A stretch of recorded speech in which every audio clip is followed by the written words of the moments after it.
भारत माता की, भारत माता की। थोड़ा भाई इसका थोड़ी आवाज उठा दो, हमारा गला बैठ गया है। भारत माता की। आज के इस बहुत ही ऐतिहासिक और विशेष कार्यक्रम में जो हमने पूरे हिमाचल प्रदेश में महिलाओं के लिए समर्पित किया है, मातृशक्ति को समर्पित किया है। हमारे बीच में आज के इस कार्यक्रम में माननीय शिक्षा मंत्री श्री गोविंद सिंह ठाकुर जी और वर्चुअल माध्यम से हमारे साथ सभी मंत्रीगण जुड़े हुए, विधायकगण जुड़े हुए हैं और विभाग के मंत्री राजेंद्र गर्ग जी। यहाँ हमारे पास कुल्लू के इस कार्यक्रम में आदरणीय श्री महेश्वर सिंह जी, पूर्व सांसद, पूर्व विधायक, माननीय विधायक श्री शौरीलाल जी, सुरेंद्र शौरी जी, एचपीएमसी के हमारे vice chairman Shri Ram Singh ji, agro industries के हमारे वाइस चेयरमैन युवराज बौद्ध जी, हमारे बीच में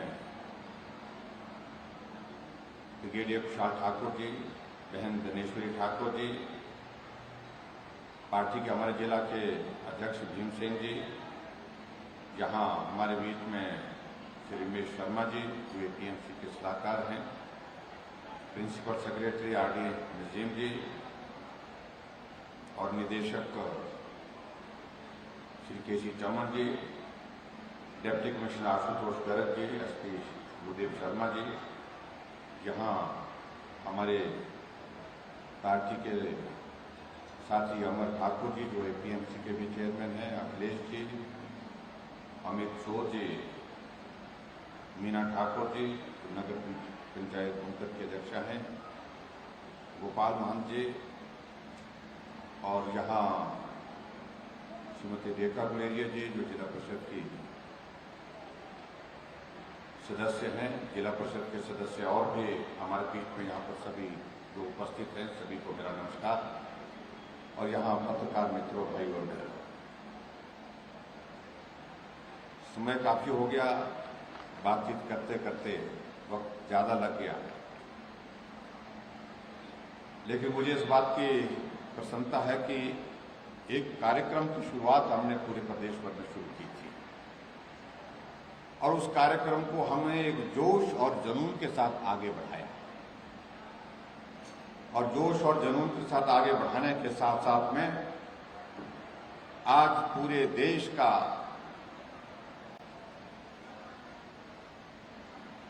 अगर हम पूरा मानचित्र देखें, उसमें हिमाचल प्रदेश एकमात्र ऐसा प्रदेश है जहां हर घर में गैस का चूल्हा पहुंचा है।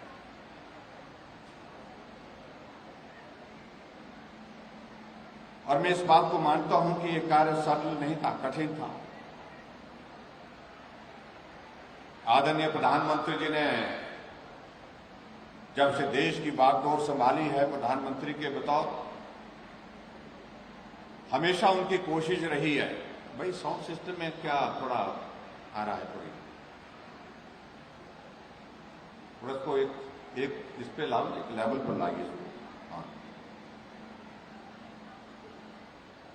आदरणीय प्रधानमंत्री जी ने एक प्रयत्न किया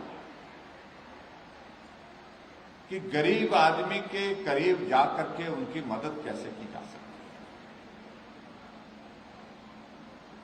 और इसलिए प्रधानमंत्री बनने के पश्चात उन्होंने एक नहीं नई बहुत सारी योजनाओं की शुरुआत की और जो योजना चली हुई तो उन योजना को मजबूती के साथ लागू करने के लिए काम किया।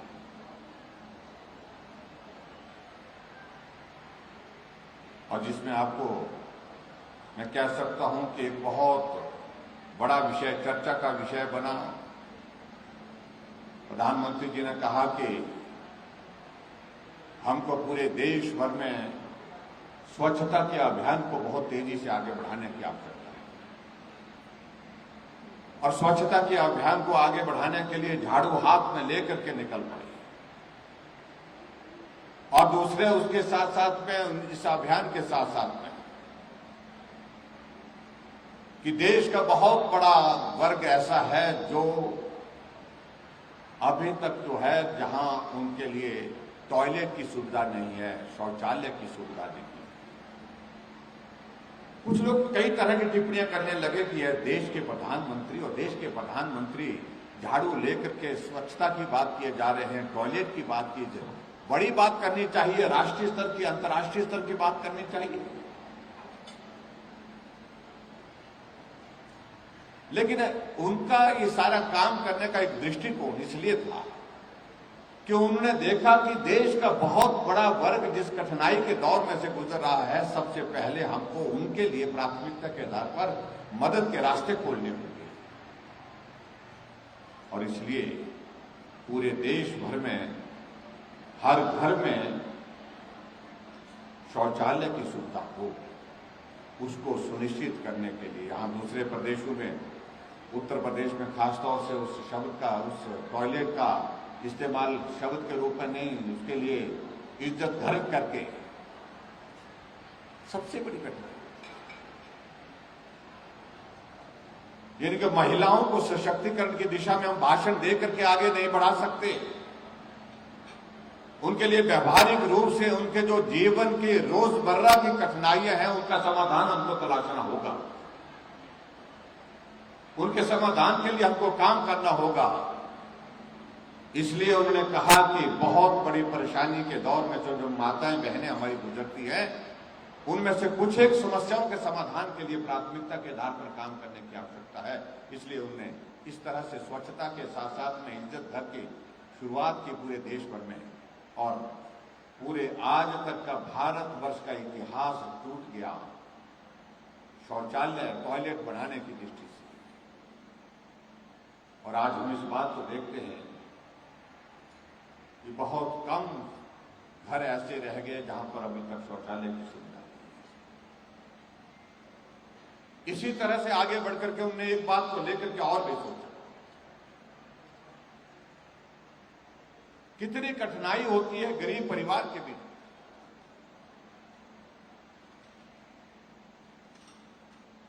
जिनके घर में गैस नहीं है, मेहमान आ जाए घर में तो खाना बनाने में कठिनाई होती है,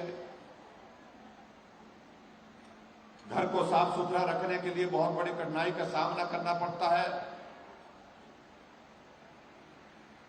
और उस धुएं के चूल्हे में काम करते हुए जब घंटों बीत जाते हैं हमारी माताओं और बहनों के, उनके स्वास्थ्य पर कितना बुरा असर पड़ता है, इस बात को उन्होंने बहुत करीबी से समझाया। और समझने के बाद उन्होंने तय किया कि हम देश में एक योजना की शुरुआत करेंगे, हम ज्यादा से ज्यादा प्रयास करेंगे गैस का चूल्हा हर गरीब तक पहुंचे, ऐसा प्रयास करने की उन्होंने शुरुआत की।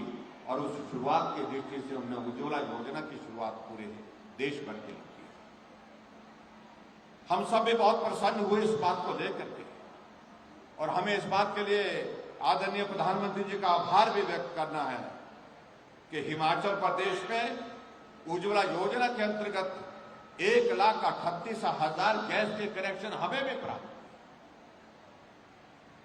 लेकिन उसके बाद बात रह गई थी कि 1,38,000 गैस के कनेक्शन उज्ज्वला योजना के अंतर्गत मिलने के बावजूद भी बहुत सारे परिवार ऐसे रह गए थे जिन परिवारों को गैस का चूल्हा उसके बावजूद भी नहीं मिल पाया।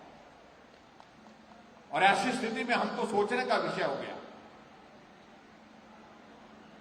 और मुझे कुछ महिलाएं मिली जब हमने ये उज्ज्वला योजना के अंतर्गत गैस का चूल्हा बांटना शुरू कर दिया, और बांट करके हमने सबको जो उस कैटेगरी में आते थे, उस क्राइटेरिया में आते थे, उन परिवार को गैस का चूल्हा मिल गया। लेकिन कुछ महिलाओं ने अलग से कहा कि हमें भी गैस का चूल्हा चाहिए। हमने उनसे कहा कि आपको गैस का चूल्हा क्यों नहीं मिला? उन्होंने कहा कि हमें बताया गया कि आप इस कैटेगरी में नहीं आ सकती हैं। कारण है कि ये 2011 की 2011 की जनगणना के आधार पर ये क्राइटेरिया बनाया गया है, उसके कारण हम उस क्राइटेरिया में नहीं आ पाए। मैंने अधिकारियों से बात की, मैंने कहा अगर हम सबको गैस का चूल्हा देने लगेंगे तो क्या होगा? अधिकारियों ने कहा ये किया तो जा सकता है, लेकिन पैसा बहुत लगेगा। हमने कहा जितना भी पैसा लगेगा, अगर प्रधानमंत्री जी ने पूरे देश के लिए गैस का कनेक्शन देने के लिए उज्ज्वला योजना की शुरुआत की है, तो क्या हम हिमाचल प्रदेश के जो बचे हुए परिवार हैं, जिन परिवारों को गैस का चूल्हा उस योजना के अंतर्गत नहीं मिल पाया, तो क्या हम उसके अंतर्गत गैस का चूल्हा दे सकते हैं, कोई योजना शुरू कर सकते हैं? अधिकारियों ने कहा कि हम सोचते हैं, लेकिन हमने कहा कि सोचने का विषय नहीं, ये करने का विषय है। इसको करना ही है, हर हालत में करना है। और हमने तय किया कि हम इसके जो है अनाउंसमेंट करेंगे, बजट में अनाउंस करेंगे। और हमने अनाउंसमेंट की, और मुझे इस बात की खुशी है कि 2018-19 में हमने बजट प्रस्तुत किया था, और उसमें जो हमने 30 नई योजनाओं की शुरुआत हिमाचल प्रदेश के लिए की थी, उसमें से हमने एक योजना मुख्यमंत्री गृहिणी सुविधा योजना की शुरुआत की थी। मैंने अधिकारियों से पूछा कि कितने परिवार रह गए होंगे गैस के कनेक्शन के बिना। कहने लगे 60-70 हजार होंगे। हमने कहा तो 60-70 हजार तो बहुत बड़ा आंकड़ा नहीं है, तो ये कर देना चाहिए। उन्होंने कहा कि बजट में प्रावधान करके इसका काम करेंगे। लेकिन जैसे हम गैस का कनेक्शन गृहिणी सुविधा योजना के अंतर्गत देने लगे हिमाचल प्रदेश में, ये आंकड़ा बढ़ता गया, बढ़ता गया, बढ़ता गया। और जब इस आंकड़े को सैचुरेशन पर पहुंचाने की बात अगर आज हम कर रहे हैं, तो आज ये आंकड़ा कहां पहुंच गया? 3,34,000 गैस के कनेक्शन हिमाचल प्रदेश में घर घर पहुंचाने का काम हमने गृहिणी सुविधा योजना के अंतर्गत किया। जब 2 साल का कार्यकाल हमारी सरकार का पूरा हुआ, तो हमने हिमाचल प्रदेश का सरकार का 2 साल का कार्यकाल का पूरा होने पर एक कार्यक्रम शिमला में किया था। और उस कार्यक्रम में हमारे गृह मंत्री भाई अमित शाह जी आए थे, आदरणीय जगत प्रकाश नड्डा जी भी आए थे, उस वक्त तो स्वास्थ्य मंत्री। और उनके उस कार्यक्रम में आने के बाद हमने घोषणा की थी कि हिमाचल पूरे देश भर में पहला राज्य है जहां हर घर में गैस का चूल्हा हमने पहुंचाया। और आज मुझे इस बात की खुशी है कि इस योजना के अंतर्गत हमने हिमाचल प्रदेश में अभी तक 131 करोड़ रुपए से ज्यादा पैसा खर्च कर दिया। और 131 करोड़ रुपए खर्च करने के पश्चात मुझे इस बात को लेकर के बहुत संतोष है कि हम अपने उस लक्ष्य में सफल हुए। आज हमने हर जिले से एक महिला के साथ संवाद किया, बातचीत की, और आपने सबने सुना, पूरे प्रदेश के भाई बहनों ने सबने आज के इस कार्यक्रम में उस बात को सुना कि सबसे बड़ी बात तो एक बात कि पर्यावरण का संरक्षण करने में बहुत बड़ी मदद इस गैस के चूल्हे को देने की वजह से। दूसरी बात, घर में जो माताओं बहनों का समय ज्यादातर रसोई में गुजरता था खाना बनाने के लिए, साफ सफाई के लिए, खाना बनाने के बाद दूसरा काम और पड़ता था, वो साफ सफाई के लिए पड़ता। बर्तन काले हो जाते थे, रसोई काली हो जाती थी, उसको साफ करना, और बहुत सारी चीजों को लेकर के जिस तरह का एक वातावरण सारा खराब हो जाता था घर का धुएं के कारण, उस सारी चीज से एक बहुत बड़ी राहत मिली और समय की बचत हुई। ये सभी माताओं बहनों ने आज अपनी बात में कही। और तीसरी बात, छोटे परिवार के बच्चे जो अब घर में अगर परिवार के बुजुर्ग नहीं है, माता नहीं है, पिता नहीं है घर में, किसी काम से उनको खेत में जाना पड़ा, किसी काम से उनको दूसरी जगह जाना पड़ा, तो बच्चों ने भी गैस चलाना शुरू कर लिया, सीख लिया, बच्चों को समझाया, अपने आप बच्चे अपना खाना बना करके खाना खा रहे हैं। ये भी बहुत बड़ी बात है। और इसी तरह से एक नहीं अनेक योजना हिमाचल प्रदेश में हमारी सरकार के माध्यम से जो चली, और आज इस बात का जिक्र यहां पर हुआ कि हिमाचल प्रदेश में महिला सशक्तिकरण के लिए मैं दावे के साथ कह सकता हूं, जितना काम हमारी इस 4.5 साल की सरकार के कार्यकाल में हुआ, आज से पहले कभी नहीं हुआ। इस बात को मैं दावे के साथ कह सकता हूं। गैस का चूल्हा तो एक बात है, लेकिन गैस के चूल्हे के अलावा और बहुत सारी बातों का जिक्र यहां पर माताएं बहनें कर रही हैं। बसों में आने जाने का किराया हिमाचल के इतिहास में ये पहली बार हुआ कि आने जाने का बसों का किराया भी महिलाओं का आधा कर दिया। ये आज से पहले न करने की सोच थी, न करने के लिए कोशिश थी। अभी बहनें कह रही थी कि हम काम के लिए जाती हैं, और जब काम के लिए जाती है तो काम के लिए लोगों के बीच में जाने के लिए जब आना जाना होता हम बसों में जाती हैं। पहले बस में जाते तो किराया ज्यादा लगता था, अब हम जाती हैं तो काम के लिए जाती हैं, काम भी करके आती हैं, लेकिन किराया आधा लगता है। और उसी तरह से आगे बढ़कर के हमने आधे किराए के साथ साथ मातृ शक्ति को कामकाज के लिए घर से बाहर जो जाना पड़ता है उनको एक बहुत बड़ा संबल मिला, बहुत बड़ा सहयोग मिला, बहुत बड़ी ताकत मिली। मैं सभी माताओं बहनों को बहुत बहुत इस बात के लिए बधाई देना चाहता हूं। हिमाचल प्रदेश में हमने इस बात को लेकर के सुनिश्चित किया कि पेंशन की अगर बात कहते हैं तो पेंशन की अगर हम बात कहें तो उसके लिए भी हिमाचल प्रदेश में हमने तय किया कि 60 साल के ऊपर सभी को बुजुर्गों को पेंशन का प्रावधान करना चाहिए। इसलिए एक बहन कह रही थी कि हमारे घर में पेंशन भी लगी, बुजुर्गों को पहले 70 साल से ऊपर पेंशन का प्रावधान आपने किया था, अब ये आपने 60 साल कर दिया, अब घर के बुजुर्गों के लिए पेंशन लग गई, और इसलिए बुजुर्गों ने भी आपको बधाई दी, आपका धन्यवाद किया है। मैं भी उन बुजुर्गों का आशीर्वाद लेकर के धन्य हो गया, मैं भी उनका धन्यवाद करता हूं। और इसी तरह से महिला सशक्तिकरण की दृष्टि से आगे बढ़कर के हम बात करते हैं। अगर हिमाचल प्रदेश में इस बात को अगर हम देखें कि अगर महिला अपना कामकाज शुरू करने के लिए उसके लिए मदद के रास्ते कैसे हम खोल सकते हैं। सेल्फ हेल्प ग्रुप में हमने 25,000 रुपए उनके लिए रिवॉल्विंग फंड के लिए प्रावधान किया। अगर कोई सेल्फ हेल्प ग्रुप कोई लोन लेना चाहता है, सॉफ्ट लोन लेना चाहता है, तो उनको लोन के लिए 4% ब्याज की दर निर्धारित की, जो आज से पहले 7% होती थी, उसको भी हमने कम करके उनके मदद करने का रास्ता खोला। इसी तरह से आगे बढ़ते हुए महिला सशक्तिकरण की दृष्टि से अगर कोई बेटी बीपीएल परिवार की है, बीपीएल परिवार की बेटी होने के कारण जब बेटी की शादी होती है, उस बेटी के लिए हमने विशेष योजना हिमाचल प्रदेश में चलाई, और उस योजना का नाम हमने उस बेटी के लिए समर्पित किया शगुन, मुख्यमंत्री शगुन योजना। जिस दिन उस गरीब परिवार की बीपीएल परिवार की बेटी की शादी होगी, उस दिन उस बेटी को हम 31,000 रुपए शगुन के रूप में देंगे। इस प्रकार से हमने हर तरह से कोशिश की।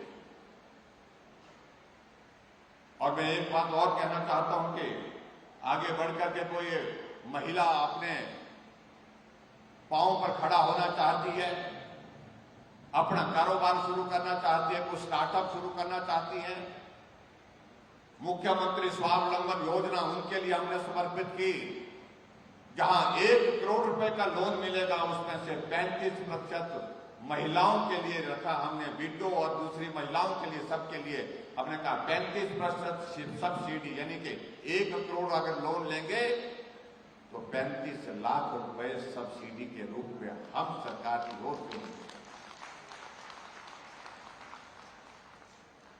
ये आज से पहले कभी किसी ने सोचा नहीं कि महिलाओं को सशक्त करने की दृष्टि से और ज्यादा काम करने के लिए हमको इस प्रकार से सोचना चाहिए।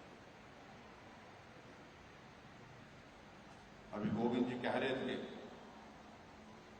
कि हम आजकल ये कार्यक्रम जब कर रहे हैं तो हमारे विपक्ष के हमारे मित्रों को बहुत ज्यादा परेशानी हुई,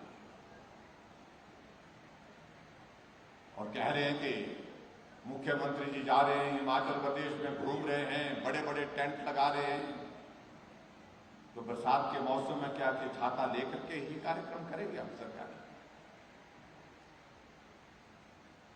कह रहे हैं कि मुख्यमंत्री जी बहुत ज्यादा लोगों को इकट्ठा ला करके जो है अपनी सरकार की योजनाओं का बखान कर रहे हैं।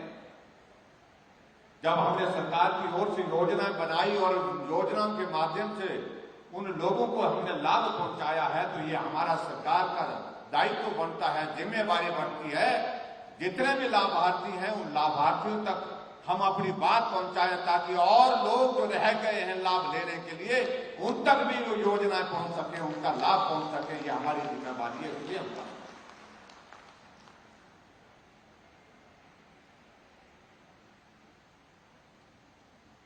आज हमने पूरे हिमाचल प्रदेश में इस कार्यक्रम का आयोजन इसलिए किया क्या हमने कहा कि हमने 3,34,000 महिलाओं को रसोई में गैस का चूल्हा पहुंचा करके एक पुण्य का कार्य किया है।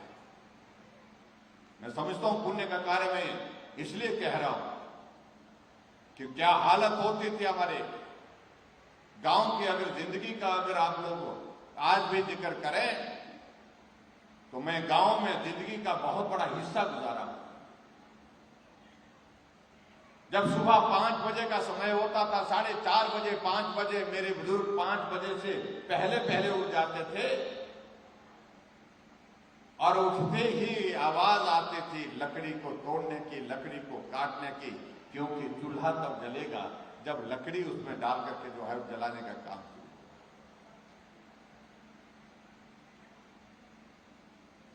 और उससे नींद खुल जाती थी, मालूम पड़ जाता था कि सुबह हो गई, क्योंकि सब लोगों को काम में जाना होता था। सुबह पानी गर्म करना, खाना बनाना शुरू हो जाता था। उसके बाद जल्दी खाना खा करके चाहे वो खेत को जाना है, किसी और काम के लिए जाना, वो काम शुरू हो जाता था। और सबसे बड़ी बात तो ये होती थी कि धुएं के कारण जो हालात घर के होते थे वो तो एक जगह। अभी एक बहन कह रही थी, अपनी बात को कह रही थी कि रसोई हमारी इतनी गंदी हो जाती थी, काली हो जाती थी, कोई मेहमान अगर घर में जाता तो उनको रसोई में ले जाने की हिम्मत नहीं हो पाती। इसलिए नहीं हो पाती थी कि वहां पर रसोई में धुएं के कारण सारा रसोई जो है वो सारी रसोई काली हो जाती थी, गंदगी फैल जाती थी। अगर कोई बैठता था तो कपड़ों में भी कालिक लग जाती थी, हाथ में भी कालिक लग जाती थी, मुंह में भी लग जाती थी। उससे निजात हुई है। ये अगर पूरे देश के अंदर सबसे पहले जिसको युद्ध स्तर पर करने के लिए अगर किसी प्रधानमंत्री जी ने सोचा तो हमारे देश के यशस्वी प्रधानमंत्री नरेंद्र भाई मोदी जी ने सोचा। और इस काम को जब आगे पहुंचाया, जब इस काम को आगे बढ़ाया, जब प्रधानमंत्री जी से हमारा मिलना हुआ, या हमने कहा कि हिमाचल प्रदेश में हमने हर घर में गैस का चूल्हा पहुंचाया, और इस बात को सुनकर के उनको सचमुच में प्रसन्नता हुई, तो उन्होंने मुझे सारी योजना की जानकारी मांगी कि किस प्रकार से आपने इस योजना को लागू किया। हमने कहा इस प्रकार से हमने इस योजना को लागू किया। हमने तय किया कि हर घर में गैस का चूल्हा देना है। उनका रजिस्ट्रेशन कराया, और रजिस्ट्रेशन कराने के बाद जो कागज की कार्यवाही उसको तुरंत पूरा किया, और पूरा करने के बाद गैस का चूल्हा उनके घर तक पहुंचाया। ये हमने हिमाचल प्रदेश में एक प्रयास किया। उन्हें इस बात के लिए बधाई। पूरे देश में हिमाचल में अग्रणी काम। इसलिए भाई और बहनों, बहुत सारी बातें आज के इस कार्यक्रम हम बहुत योजनाओं का हम जिक्र करेंगे तो बहुत वक्त लग जाएगा। इसलिए हमने तय किया कि आज के इस कार्यक्रम में बहुत चीजों का जिक्र नहीं करेंगे। हमारी सरकार बनी तो सरकार बनने के बाद पहले दिन से हमने महिला सशक्तिकरण की दृष्टि से हमने काम की शुरुआत की। कैबिनेट की पहली बैठक में हमने हिमाचल प्रदेश में हमने गुड़िया हेल्पलाइन की शुरुआत की। गुड़िया हेल्पलाइन की अनाउंसमेंट पहली कैबिनेट का निर्णय था। एक गुड़िया जो स्कूल जाते हुए स्कूल से फिर वापस घर नहीं पहुंची, उसके साथ रास्ते में दुराचार हुआ और उसकी हत्या करके जंगल में फेंक दिया। पूरा हिमाचल क्या पूरा देश इस बात को लेकर के चिंतित हो गया कि आखिरकार बेटियों का होगा क्या। इस बात को हमने सरकार आने के बाद हमने सुनिश्चित किया कि आने वाले समय में इस तरह की घटना ना हो। हमारे पास कम से कम बेटियों की सुरक्षा के लिए एक प्रावधान करना चाहिए, और वो प्रावधान हमने कहा कि एक हेल्पलाइन डेडिकेट करनी चाहिए पूरे हिमाचल प्रदेश की उन बेटियों के नाम, जिस योजना का नाम, जिसका नाम हमने गुड़िया रखा, क्योंकि गुड़िया उस बेटी के लिए कहा जाता था जिसके साथ जो अन्याय हुआ, जिसके साथ दुराचार हुआ, उसकी जिसकी हत्या हुई। पहले दिन से हमने उसकी शुरुआत की।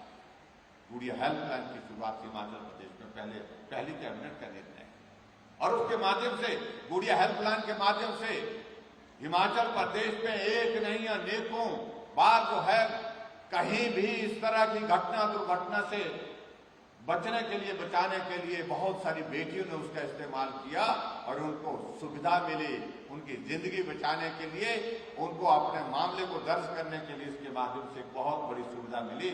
इस बात को मैं आपके बीच में इसलिए कह रहा हूं कि हमने पहले दिन से सरकार बनने के बाद शुरुआत की महिला सशक्तिकरण की, बेटियों को बचाने की, ये मैं आपके बीच में कहना चाहता हूं। इसलिए भाइयों बहनों, मैं आपके बीच में आज के इस कार्यक्रम में यही कहना चाहता हूं। अभी आज के इस कार्यक्रम में हमने ये तय किया कि हमारी इस गृहिणी सुविधा योजना के अंतर्गत हमने हिमाचल प्रदेश में अब के इस बजट में कुछ और भी एडिशंस की थी, जिनका जिक्र यहाँ से हमारे साथियों ने भी किया। माननीय मंत्री जी जो हमारे साथ जुड़े थे उन्होंने भी इस बात के लिए किया। और मैं ये जरूर कहना चाहता हूँ, हमारी इस योजना के तहत 2,51,000 लाभार्थियों को एक अतिरिक्त निःशुल्क रिफिल और 40,000 लाभार्थियों को 2 अतिरिक्त निःशुल्क रिफिल दिए जा चुके हैं।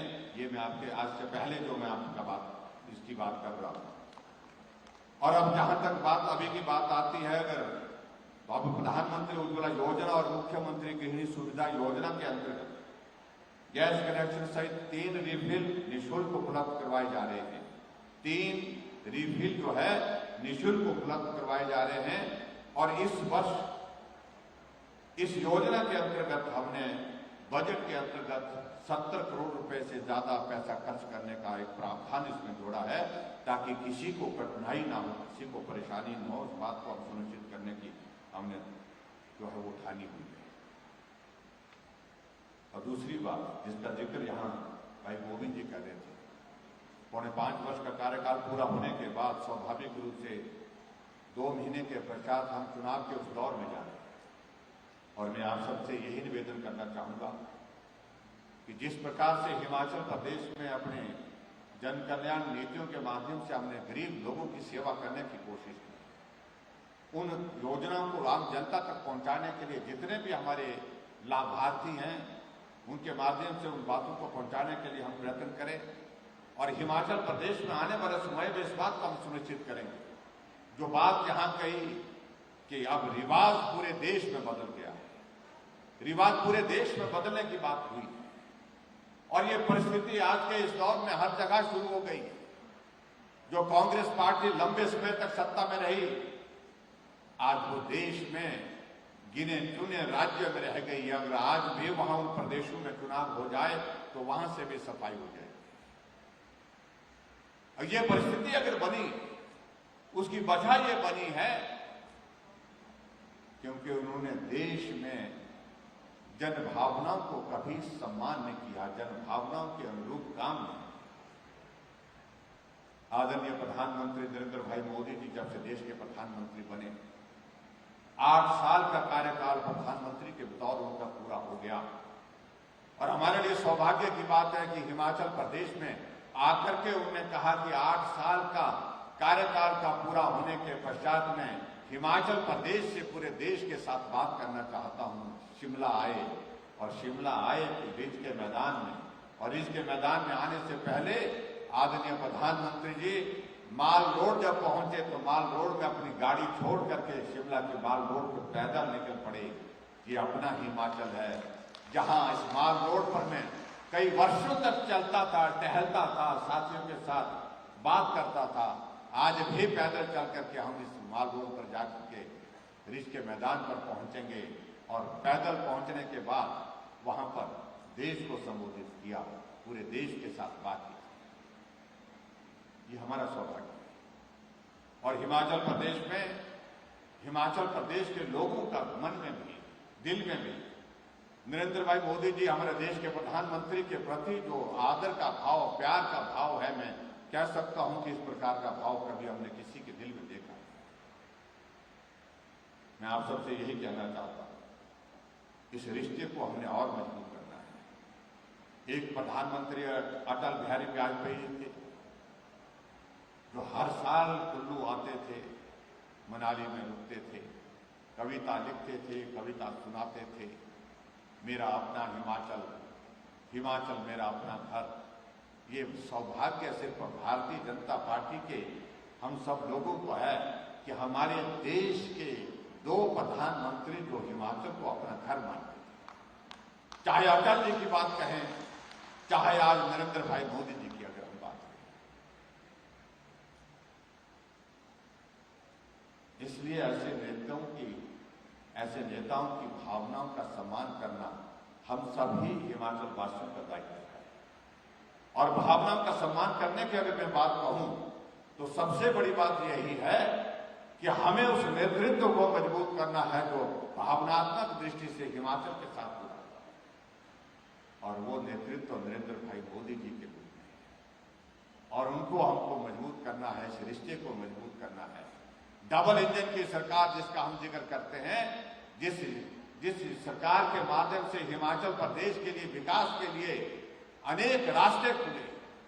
आप कल्पना करिए, कांग्रेस की सरकार जब तक थी, केंद्र की कोई भी योजना हिमाचल को मिलती थी और उस योजना में हमको आधा पैसा जमा करना पड़ता था, आधा पैसा केंद्र देता था, 50-50 था। कुछ जगह 60% हमको देना पड़ता था, 40% केंद्र देता था। कुछ जगह 40% हम देते थे, 60% केंद्र देता था। लेकिन नरेंद्र भाई मोदी जी ने कहा हिमाचल जैसे छोटे राज्य के लिए, पहाड़ी प्रदेश के लिए हमको कुछ और सोचना चाहिए। हिमाचल 10 पैसे देगा और हम 90 पैसे केंद्र से देंगे। 90-10 की रेशो में हिमाचल प्रदेश के विकास के लिए केंद्र से मदद मिलना शुरू हुई जब देश के यशस्वी प्रधानमंत्री के नाते आदरणीय प्रधानमंत्री नरेंद्र भाई मोदी जी ने जिम्मेवारी सौंपी। यह अंतर है जिस अंतर को समझने और समझाने की मुझे लगता क्या होता है। आज हमारे कांग्रेस के नेता उछल उछल करके बोलते हमें क्या मिला। तुम्हें कुछ मिला तो ना मिला, लेकिन घर जाकर के देखिए, तुम्हारे घर में भी गैस का कनेक्शन कहीं ना कहीं हिमाचल प्रदेश की सरकार या केंद्र सरकार मोदी जी की सरकार के माध्यम से मिला होगा। या तो उज्ज्वला योजना का होगा, या उज्ज्वला योजना का नहीं तो गृहिणी सुविधा योजना का जो है गैस का कनेक्शन, जिस पर आप खाना बना रहे हैं, खाना खा रहे हैं। मैं उन मित्रों को ये कहना चाहता हूं, उनको इस बात को नहीं भूलना चाहिए, उनको इस बात को याद कराना चाहिए। जो पूछते हैं कि हमें कुछ नहीं मिला, उनके परिवार में भी कोई ना कोई सदस्य ऐसा होगा जिसको पेंशन लगी होगी, जो भारतीय जनता पार्टी की सरकार के दौरान लगी होगी। इस बात को भी मैं समझता हूं कि उनको समझना होगा। उनके ही बहुत सारे साथी ऐसे होंगे जिस आदमी को मुख्यमंत्री आवास योजना के अंतर्गत मकान मिला होगा या प्रधानमंत्री आवास योजना के अंतर्गत मकान मिला होगा। ये भी उनको सोचना चाहिए कि हिमाचल और केंद्र सरकार की योजना के माध्यम से कुछ तो मिला है। और न सही मैं इस बात को तो दावे के साथ कह सकता हूं, बाकी सारी चीजों को तो छोड़िए, लेकिन हिमाचल प्रदेश में ग्रामीण क्षेत्रों में रहने वाला, चाहे वो किसी भी पार्टी का है, अगर उसको नल से शुद्ध जल मिल रहा है और उसका कोई पैसा नहीं चुकता करना पड़ रहा है, ये पुण्य का कार्य हिमाचल प्रदेश की सरकार ने पूरा किया है। हर घर को नल में शुद्ध जल और उसके बावजूद कोई पैसा नहीं, 0 बिल के साथ हिमाचल प्रदेश के हर घर में पानी दिया। बिजली का किराया कितना आता था आप कल्पना कर सकते हैं। जिस घर में 7 बल्ब लगते थे, 8 बल्ब जलते थे, 200, 300, 400 रुपए से ज्यादा किराया आता था, हर महीने का आता था। लेकिन पिछले 2 महीने से जब से हमने घोषणा किया कि हिमाचल प्रदेश में 125 यूनिट बिजली खर्च करने वाले परिवार से हम बिजली का किराया कोई नहीं लेंगे, 0 बिल देंगे। और बहुत सारा हम गए, सब साथियों ने कहा, मैंने कहा बिल आया, बोलता आया। मैंने कहा कितना आया, बोलते बिल आया, लेकिन आया 0 बिल आया। ये बात लोगों ने कही, बिल लेकर के लोग साथ में आए। और उसके बाद बहुत सारी चीजों का हम जिक्र करें तो लंबी बात जाएगी। मैं भाई और बहनों आप सबसे यही निवेदन करना चाहता हूं, जो जो आजकल बहुत सारा शोर डाल रहे हैं, हमें कह रहे हैं कि बेरोजगारी बढ़ गई। क्या ये बेरोजगारी 4.5 साल के कार्यकाल में बढ़ी? जिस कांग्रेस पार्टी ने 40 साल से ज्यादा सत्ता में रह करके आनंद किया, सत्ता का आनंद लिया, क्या ये जिम्मेवारी उनके हिस्से में नहीं आएगी?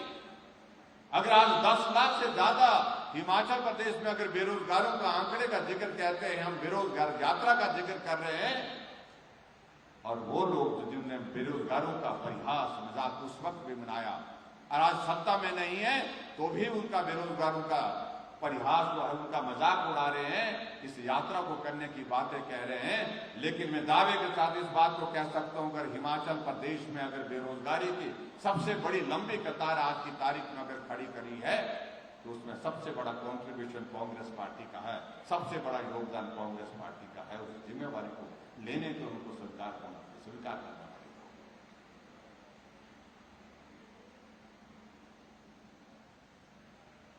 इसलिए मेरा आप सबसे यही निवेदन है, आने वाले समय में जो चुनाव होगा उसमें आप सबका आशीर्वाद चाहिए।